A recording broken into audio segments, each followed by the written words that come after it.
So yung last fight namin pinakamahirap talaga ang nagawa ng Ranger. Yung last fight namin sa Basilan, yung nakuha ng lahat na ng unit nandun na. Lahat na ba ng unit pakapgo nandun, sumama na tumulong. Ano tong fight na to? Yung doon siya dito sa Arbar ka papasok. Kambog. Papasok. Hindi malapit sa Kambog. Yung malapit dito. Malapit sa Kambog eh. Yung may bundok doon na pag ikot-ikutan nila hindi sila mahanap. Lahat doon nahihirapan. Tumbahan din ng mga Ranger na mayroon silang ano. Pero pasalamat ako sa Ranger. Yung tapang nila, bahala na nawandid yung iba. Basta sugod lang. Walang atrasan. Parang ikaw. Ha? Parang ganon. Basta ang Ranger, kaya nga kung magkasama kami, ayaw ko magsama kung mga sano sa fight, kawawa yung kasama. Kasi ang Ranger, walay atrasan. Kahit na one kahit na bahala dyan ka lang. Basta ako sugod. Bahala ka dyan, sugod. Yun, nakuha nila. Pagka hapong mga alas city. So, pasalamat din ako, hindi ako kasi hindi ko rin sila iniwanan. Yeah, sige nga. Kasi balikan natin yung mga leadership mo na yung hindi ka nang iiwan. Sige nga, balikan natin yung mga yun na. Yung mga anong natutunan mo ng serbisyo ka na hindi ka nang iiwan. Sige nga. So, yung hindi ako nang iiwan, sir. Kasi ayaw ko yung pag-alis mo. Mag-alis na tayo. Yung mahihain ako kasi. Mahiya ako, nasaktan ka, hindi na ako para sigarilyo lang, parang kain lang, pahinga lang, tago lang. Mahiya ako. Pero kung nahirapan ka, gusto ko, nahirapan din ako. Kahit sa pamamaraan lang magkuha. Ganon yung ano mo? Oo, ganon ang ano ko. Alam mo yung last na namin fight, nahirapan ako. Yung gumagalaw sila, gumagalaw rin ako, pupulutin ko yung wandid nila. Doon nagbabakbakan. Ang tropa, tumbling ng tumbling, hantod nabalian pa ako ng M14. Antod na alis na yung mga kwan, ganun na basta makuha ko yung Ranger. Kasi saludo ako sa kanila. Magagaw buhay ako. Basta masagip ko. Antod sinabihan ako ng doktor na bakit ka magkuha pa doon, opisyal ka. Hindi nandun ang kasama ko, mas gusto ko pa na maiwan na ako kasi iyan, mabuhay ba yan? Kahit na tinatamaan na yung, alam mo, ambulance natin, tinatamaan na yan, bahala kayo niya. Sugod lang, basta sila, pamba ko, sir, sincere ako. Ayaw ko kasi yung pinag-anuan ko, huwag mong pakialaman yung, kung ikaw ang bahala na siya na wandid. Trust ka lang. Kasi kung gumalaw ka pa, magiging dalawang problem. Ikaw tsaka yung wandid. Oo. Mas mabuti, dyan lang siya, ikaw sugod. Kaya ako po, yung pinaka-agresibo talaga na style So, ang gagawin ko naman, para hindi sila yung isip nandun sa kasama, kasi hindi mo maiwasan yung mag-isip sa kasama Oo naman. Hindi mo talaga yan. Kung minsan mawala ka, isang kidlap lang na twist na mapunta doon, yung pala nandyan na yung ano mo. Karamay mo. Dahil natutwist nandun sa isip mo. Kaya ako, naghabol po na kumukuha. Kahit na nagbabarilan na yan. Kaya nga si Kwan mo ng batalyon commander nila Rieg, Gonzales, si Almodovar, si bata sa brigade commander na si Almodovar, bago na. Saverio. Yun. Yun. Tawa siya. Kaya minsan nung hospital na ako, nagkita kami sa Bilona, yakapan pa kami. Bakit ka sabi lang dito, sir, paano ko na yung mata ko? Mabuti, naawa sa akin ng mga doktor, CDD daw ako. Mayroong pangdagdag. Pero optional ako, sir. Okay, ganun siya. Kasi yung ganun ba na, paano mo in-internalize, balikan natin yung naging fighting combat leadership mo balikan natin yung combat leadership mo lang. Isa-isahin natin yung galawang Colonel Ahmad na legend ng 18IB, yung nga. Kasi patayo-tayo ka para makuha mo lahat yung atensyon, para hindi sa kanila yung atensyon. Una, Ang una, sir, kasi yung tropa, ang mga tropa yan, tinitingnan nila yung superior nila. Mm. Kung gaano sila proteksyonan. Hanggang saan. Kung ibigay nila ang superior niya, yun ang inisip ko.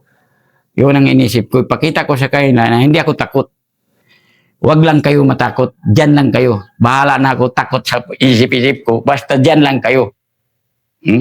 Pero kung isipin nila, mas sobra ako takot. Pero, Totoo lang, natatakot ka rin. takot ako. Alam mo, sir, pasok-labas lang yan. Hangin lang yan. Kaya sabihin. Alam mo, minsan matapang ka.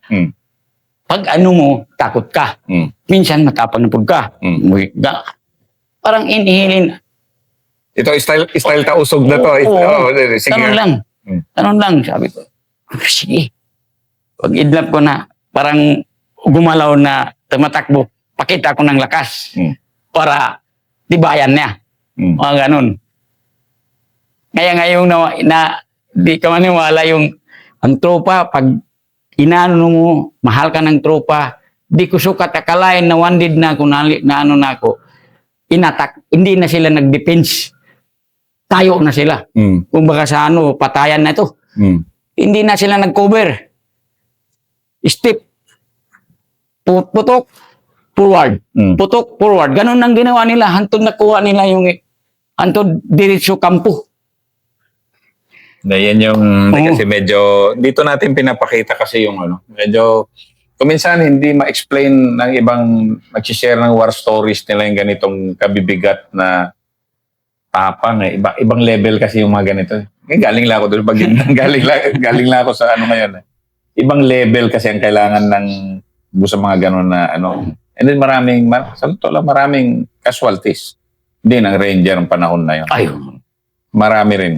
Marami rin, sir. Pero yun nga, buhay sundalo. Buhay sundalo Last na yung sinabihan ko pa yung Ranger, pero hindi si Captain Bailon. Yung iba yung officer, bago ba doon, nasayin.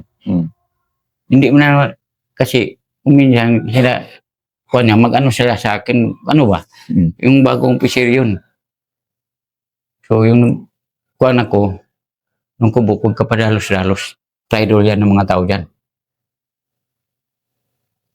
Kasi titingnan mo yung location kung baga, pagkapadalos-dalos yan. O sige. Isa-isahin mo nga kung ikaw ngayon mag-advise, ikaw si tatay di ba? Ikaw ngayon mag-advise sa mga bagong tenyente. Isa-isahin nga natin yung ano mga i-advise mo. Ang gusto ko lang, alam mo, sino man ang na-assign sa Basilan? Si Tupong minsan, mabait si Tupong. Hindi siya traitor. Kaya lang nagkataon na siguro wala nang nakakilala sa kanya. Pinagambog niya pa yung kuan. Huwag kayo, kuminsan dyan sa Arbarca, huwag maniwala basta-basta. Huwag magtiwala, kahit ibigay mo ng mo. Pero yung puso mo, hap-hap. Ingat lang, ingat. Kita yung kabaitan, pero kung sumunod, banatan. Simple lang. Ako, inuuna kong kabaitan ko, pero wala akong sinasanto kahit mayor, kahit ano. Kahit sino pa siya. Basta manindigan lang tayo sa due process of law. Kaya diyan, tibayan nyo lang, ingatan nyo lang kung officer ka, kuminsan makinig ka rin sa tropa mo. Huwag mong suluhin. Makinig ka. May minsan yan, tama talaga sila. So doon ang sincerity ng tropa sa'yo. Makinig si sir. Kasi kung di ka rin makinig sa kanila, kuminsan hindi rin sila makinig sa'yo. Kuminsan yun na yung kasabihan na during panahon sa Irian, sa Gira, hindi ang tropa mo, hindi ang kalaban ang tinitingnan. Ikaw Totoo. Ikaw ang tinitingnan. Kung paano ka i-depend sila. Kung paano ka lumaban. Pero kung nadipinan mo siya, kahit kaluluwa niya, pagdating niyan sa kampo, kahit anong pagkain, ipakain sa iyo. Hindi, nakita ko yan. Ako, hindi man ako, narinig ko yon sa 18IB nung pagpunta nga namin. Ikaw yung binabanggit kasi ng tropa. Hanggang ngayon, Ganun ba yun, sir? Kailan ka nag-retire? 2019, matagal na Ikaw binabanggit. Kaya nga, sir, pwede ba, sir, hanapin namin si Colonel Ahmad para sa'yo, para ma-picture mo. Yun ang request nila. Sa totoo lang, hindi kita binobola. So, ganun ang kataas yung respeto na binibigay nila sa'yo. And mahirap kunin yun, sa totoo lang. Mahirap kunin yung ganun kataas na respeto ng tropa. Kasi ayaw ko siya, sir, yung kumbaga sa operation namin. Kung mayroon mabili yan, hindi ako nag-isip, sabi niya, bawal yan. Baboy mga. Hindi ako pakialam, wala kung anong kagustuhan niya. Alam mo minsan, operation mo, kanak ko yung baboy na mo, bilhin ko sa kanila. Basta masaya. Kambing man o ano man, basta masaya. Ayaw ko kasi yung gutom, kasi unahin mo yung gutom kaysa laban. Ako, minsan, cover lang yan. Hindi na. Pero anong siya yan, ng tropa iba-iba yan. Pag mahal ka ng tropa, ipaglaban ka. Naramdaman mo yun? Naramdaman ko yun. Paglaban ka. Lalo nung nawunded ka? Nang nawunded ako. Kung masama ko yun, patay na ako. Iniwan ka talaga ng tropa doon? Hindi naman. Patay na. Madedelay ka ng kaunti pick up. Hindi na kumapick up. Baril-baril na kasi nandyan ang kalaban. Malagkalapit eh. Mayroon na nangyari yan. Pero magpakamatay ang tropa. Dahil lang sa isang tao. Nakapunta siya roon nag-iisa. Dahil lang sa kanila. Mahal ka talagang tropa. Ayaw ko kasi marinig na nawalop. Gaya ng kwan. Mabigat yun. Mabigat yun. Kasi sinasabihan namin na. Ayaw maniwala. Kasi sabi ko, ayaw ko dito. Tagal na ko na sa gira dito, hindi sila magtagumpay sa akin. Hindi, kung bulan. Kung dipin. Kung magdamag, okay. Sige nga, gaano nakatulong yung Tausug Warrior spirit mo sa lahat ng ito? Kasi yung spirit ko, sir, siguro mula sa pagkabata ko, kumbaga sa buo na yung sa puro bala, kanyon, evacuation, hindi kumbaga sa nakapag-training pa ako sa Middle East. Doon na bumawi lahat, na-train kung paano maglaban, paano mag-defense. Kasi mayroong pang strategy, isang technique, hindi pa nagagawa ng kahit sino man. Mayroong pang technique during the war. During the fight, lalo na sa mga open area. Magpakita ka talaga ng withdraw. Style mo? Ganon? Pakita ka ng withdraw. Kung saan mo bakbakan, pakita ka, dyan, nakadrop. And then tayo, withdraw. Habol ito. Pero pag-abot mo dito, drop, dapang ulit, o pwesto. Style Middle East yan? Style Middle East yan. Ginagawa ba ng MN dati yan? Hindi pa. Pero ako, nagawa ko. Kaya yung sa Palawan ako, 200 katawang nag-operate sa akin. 4 lang kami. Anong year yan? Siguro mga 19, bago ako sa Middle East eh. Bago ako nagka-uwi. Yung kasama ko, police, kakampi ko dati mayor, naging kalabang ko ang mayor. Kasi, supposed to be, kampi ako ng mayor. Nila ako. Kumbaga sa yung uncle ko dito, police. So, kung mag-operate kayo ng kuhan, magtanong ang police kung ako, civilian ba sa mga lakaw. Hindi namin maramdaman kung nasaan na siya. Hindi na siya. Civilian ba yan? Na hindi nila man maano yung lakaw ko. Kahit na practice namin yan. Kasi, mayroon pa hindi natin nagagamit dito. Yung withdraw, return, hindi pa nagamit natin. Yan, maubos talaga. Maubos talaga, sir. Kasi, ganun, open. Bundok ka ganun.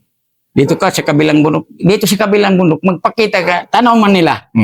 Pakita ka, withdraw ka. So ito, wala na itong defense. Takbo na siya, kumbaga sa habulin niya na yun. Hindi niya alam, bumalik doon sa pwesto. Angat niya, kala niya nandun, yung pala nandun na kasi niya. Yan ang nagamit ko minsan sa kwan, kaya wala. Sa Baguindan, Albarca, ano naman yung advice mo kung mga bagong tenyente, Ang bagong kininte dapat, ano siya, kung siya maglakaw na, may free pa man tayo. Kung doon, ingat lang. Ingat, at saka yung huwag magkumpiyansa sa taong sa paligid, ng mga sibilyan.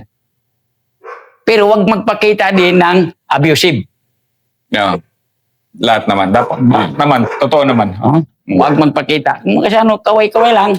Pero ang ilalim, So, kung halimbawa magkaroon ng encounter, observe, drop, box, automatic box, drop, and then observe kung saan. Huwag kabahan. Kung mayroon putok dito, halimbawa sa unahan, huwag puputok yung putukan. Depends. And then, alam ko naman ng ranger, kung mga ranger ang kwan, madaling makuha. Tuwan-tuwa ang... Madaling makuha. Bakit? Pag pinutukan ka, ito ang pumutok, itong dito mag-divert. Alam ko naman ng ranger, gagalaw yan eh. Hindi yan puro nga defensive, mag-box lang, hindi. Gagalaw at gagalaw yan. Wala, tilop, tikop. Basta dipinan yung dito, bala. Kasi control naman, alam naman yung last man, yung dito, alam niya kung saan siya. Alam niya kung saan ang putok. Alam niya yung kasama kung saan na siya. Kasi iba yung magkaalaman, ang operation kaysa hindi niya alam. Nakisaw-saw lang siya. Yun ang mahirap. Kasi hindi niya alam kung papunta saan. Kaya nga, minsan kami kumbaga sa alam, kahit ang kakala mo, putukan ka ng kasama mo, hindi, defensive yun, hindi ka tamaan yun. Pero ang inisip, pag hindi mo alam, sabi mo, binaril ka. Galing eh. Ganun yan eh. So ngayon, na-retired ka na, looking back sa naging buhay mo, and pag mapanood ito ng mga susunod na henerasyon ng 18IB, mapanood kay Colonel Ahmad, di ba, i-click lang man nila yan, si Colonel Ahmad. 10 years from now, medyo tumatanda ka na nun, makikita nila kung anong standard ng 18IB. Sabi nila, sir, alam namin at salamat na ma-picture nyo siya. Yan yung nila eh. Discipline yung kwan. Kasi siyang lang eh. Kaya nga yung nagkataon lang yung mga kasama ko rin sa 18IB. Nagkataon din ng iba na sige lang. Kasi pag ako, hindi sila mabawasan. Kaya kung minsan, maggalit ako talaga. Kahit commander ko pa, sir. Maggalit talaga ako. Pag sinabi ko ganito, huwag pabayaan. Bahala na ako hindi papuntahin mo. Isasama mo ako. Basta huwag ka lang Ayaw ko kasi investigasyon, sir. Ayaw ko. Kasi katan na, imbestigahan din kami yung mayroon nangyari sa amin eh. Yung mayroon nangyari sa amin. Gano'n ka kapasalamat na dati kang MNLF at sa Armed Forces naging integri ka at napatunayan mo yung leadership mo, combat leadership mo, especially sa 18th Infantry Battalion. Magpapasalamat ko na nandito na ako. Magpapasalamat din ako sa leadership ko sa MNLF. Kung anong ginawa ko doon sa kanila, ganun din ang ginagawa ko dito. Pinasubra ko lang. Inadyasan ko kasi may public servant na ako. Mayroon ng sweldo, mayroon na akong pamakain. Kaya iningatan ko yun. Ayaw ko yung porke integri ako pagsabihan ako ng commander na walang lasa. Kaya nga, magpasalamat din ako sa 18IB kahit na kumbaga sa hindi ako, although nakatapos ako, pero hindi ako nag-study. Pero kaya nga, kumbaga sa kung hindi sana, kung sana, yung kumbaga sana makupap ko pa yung ko, siguro hindi pa ako palis yun ng forces. Hindi pa ako pa-retire kahit makapagbatalyo, Kaya lang, hindi ko rin kaya. Kasi iba yung theory at saka actual. So, ikaw actual na actual talaga. Sa akin, sa actual, okay ako. Pero pag sa theory, talo ako. Talo ako kasi ballpen yan eh. Na ayaw ko man. Hindi naman yung kailangan ko. Ang kailangan ko yung actual papagmamahal ko sa tropa. Yun lang ang malaking pagpapasalamat ko. Nakamit ko yung yung hindi ako naghirap sa pamilya ko. Nagka-retired ako. Ngayon, nakaupo po lang ako. Mayroon na akong pensyon sa mga anak ko. Kapag-aral ko na. So, yun malaking pagpapasalamat ko. Sa mga naiwan, mga iminilip, sana, ano sila? Hindi yung pag iminilip ka, personal interest mo, hindi ka magtagumpay. Kung criminal lang, mga ambus ka lang, mamatay ka tao, hindi yan iminilip. Hindi iminilip. Hindi. Kaya nga magpasalamat din ako kay Missionary, nandyan na siya sa Davao. Kasi kung hindi siya nakapunta sa Davao, kawawa din siya. Niloko rin siya ng mga kakampi niya iminilip. Bakit? Kasi niloko. Yung budget ng ARM, magpunta lahat doon ng tropa. Ang mga iminilip, manghihingi sa kanya ng pera, hindi nila alam budget ng ARM yun. Akala nila may pera si Missionary. Wala yung pera si Missionary, naka-budget lang yun. Kaya na-pin down siya. Na-audit siya ng 11 billion yata yun. So, nakawawa talaga si Prof. So, pasalamat ako. Buhay pa rin siya. Continue pa rin ng binigyan pa siya. Yung anak niya ng MPDA. So, alam mo ang buhay ngayon, iba na. Pagtingin na, saan pa ako po magpunta na may kabuhayan na ako. Ano naman ang uwian ko. Matanda na ako, hindi na ako pwede. Hindi na ako pwede. Kahit namang trabaho ako sa palaisdaan, hindi din magtrabaho ako, hindi ko na kaya. So, tuloy tayo dito sa magandang kinabukasan ng program ng government. Hindi naman tayo, magpasalamat tayo mula yung puminasok ng Integri, ng mga ano, mayroon rin wala sa Mindanao, nag-respect na sa atin ang bawat isa, Pilipino, lalo na sa Maynila. Kaya yung napunta ko sa Maynila, akala ko sabi niya, hindi kayo, sabi ko mabait, hindi ganun. Alam niyo, sabi ko, kumbaga sa nagtigpi lang. Pero kung naramdaman, yung pagkain mo kunin ko, hindi ba masama? Sabi niya masama. Ayan, ganun lang kasimpo. So, ganun sabi ko, pantay-pantay ang pagtrato sa amin. Kung pwede pa sabi ko, iangat pa kami doon, nandun sa mataas, iangat kami. Kaya lang hindi na pwede kasi isa. Una, okay lang sa gira. Pero admin matter, hindi ka marunong. Magbasa maka-imbis na receive. Mapunta dito sa hindi na receive. Magpirma ka dito, makapirma ka sa hindi tama. Yun na. Kaya sabi ko, okay lang kung hindi ako papag-sulat-sulatin doon. Kaya ko. Pero kung magsulat na, patay na. Actual, okay pa. Kaya, pasalamat ako sa forces na naka-retire ako. Last remedy namin. And I think pasalamat ka na may naiwan kang magandang pangalan sa 18IB. Na actually, mahal na mahal ka ng 18IB. Naramdaman ko doon. Ikaw ang binabanggit. So, sir ako, okay lang. Pasalamat din ako sa kanila na naging anak ko sila. Naging anak ko sila. Maraming salamat.